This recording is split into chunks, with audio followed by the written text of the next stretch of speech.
অনন্তের তুমি অধিকারী, স্বামীজি বলছেন। স্বামীজির কাছেও প্রস্তাব দিয়েছিলেন শ্রীরামকৃষ্ণ যে তুই কিছু অলৌকিক শক্তি চেয়ে নে, তাহলে কি তাদের ঈশ্বর লাভের সহায়তা হবে। মায়ের কাছে তো তিনি অনেক কিছু চাইতে পারতেন, কিচ্ছু না চেয়ে জ্ঞান ভক্তি বিবেক বৈরাগ্য শুধু চাইলেন। সাধন সিদ্ধি লাভ ভগবান লাভ সেটা অনেক দূরের কথা। হে ভগবান, তুমি কেমন আমার কাছে, তুমি তোমার রূপ খুলে দাও, নিজেকে উন্মোচিত করো।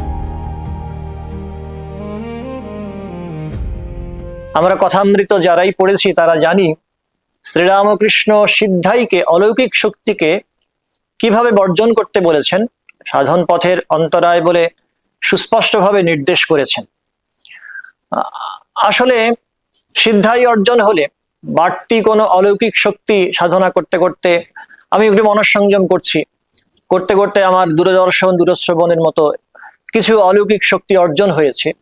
এটা হলে সাধারণভাবে যেটা হয়, মানুষ ওতেই নিমগ্ন হয়ে যায়, এর বাইরে বিয়ন্ড দ্যাট কিছু চিন্তা করার মতো অবকাশ পায় না।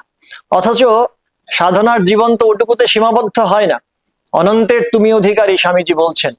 কাজেই সেই অনন্তের অধিকার লাভ করতে গেলে আমাদের সমস্ত সীমাবদ্ধতাকে ছাপিয়ে যেতে হয়।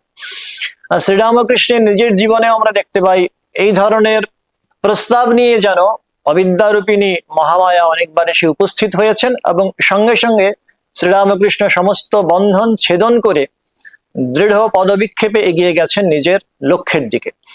একই ঘটনা তার সন্তান শ্রীরামকৃষ্ণ সন্তান স্বামীজির জীবনেও।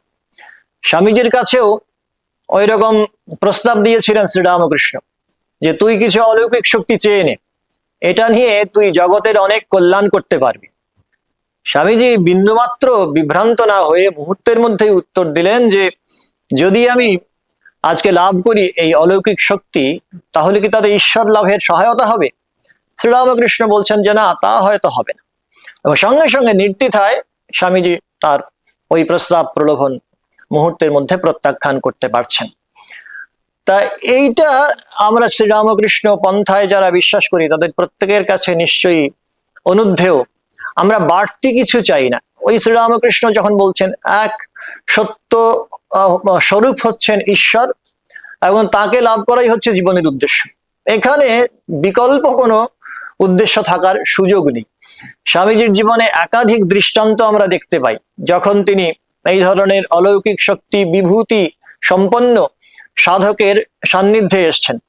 ওই পশ্চিমে যাওয়ার আগে, পাশ্চাত্যে যাওয়ার আগে হায়দ্রাবাদে যখন ছিলেন তখন এই ধরনের এক যোগীর সান্নিধ্যে এসেছিলেন, যাকে কিনা গিয়ে যে কোনো ধরনের ফলের কথা বলা হোক, মুহূর্তের মধ্যে বলা মাত্র বা লিখে দেওয়া মাত্র তিনি সঙ্গে সঙ্গে যোগী তার অসাধারণ মনঃশক্তির বলে সমস্ত কিছু টেনে আনতে পারছেন, গুটিয়ে রাখছেন। তারপরে সমস্ত ফলের নাম যখন লিখে ফেলা হয়েছে, তারপরে গিয়ে স্বামীজি এবং তার সঙ্গীরা যারা ছিলেন সবাই মিলিয়ে দেখছেন যেমন যেমন তারা চিন্তা করেছিলেন বা লিখেছিলেন সবটা তাদের সামনে এসে উপস্থিত হয়েছে। এত ফল জমে গেছে সেগুলার যোগী যেন তিনি টেনে আনতে পারছেন। তেমনি একই রকম আরেকটা ঘটনা ঘটেছিল মাদ্রাজে মন্মথনাথ ভট্টাচার্যের বাড়িতে যখন আছেন স্বামীজি, তখনও তার খুব টেনশন হয়েছিল। মা বাড়িতে অসুস্থ আছেন, এইরকম তিনি রাত্রিরে স্বপ্ন দেখেছিলেন। তো সেই দুঃস্বপ্নের ভারে চিন্তাগ্রস্ত বিবেকানন্দ যখন মন্মথনাথ ভট্টাচার্যকে বলেছেন, মন্মথনাথ বলেছেন যে এইখানে কাছেই একজন পিশাচ সিদ্ধ আছেন, তার কাছে যাওয়া যেতে পারে।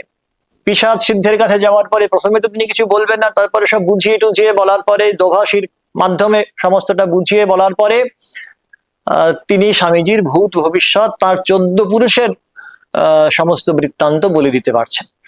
এখন এইটা বর্ণনা করে স্বামীজি বলছেন যে এটা তো ঠিক আছে, নিশ্চয়ই মনের একটা শক্তির আমরা সন্ধান পেলাম, কিন্তু আধ্যাত্মিক জীবনে যে তাতে এগিয়ে যেতে পারছি এটা খুব স্পষ্ট করে বলা যাচ্ছে না।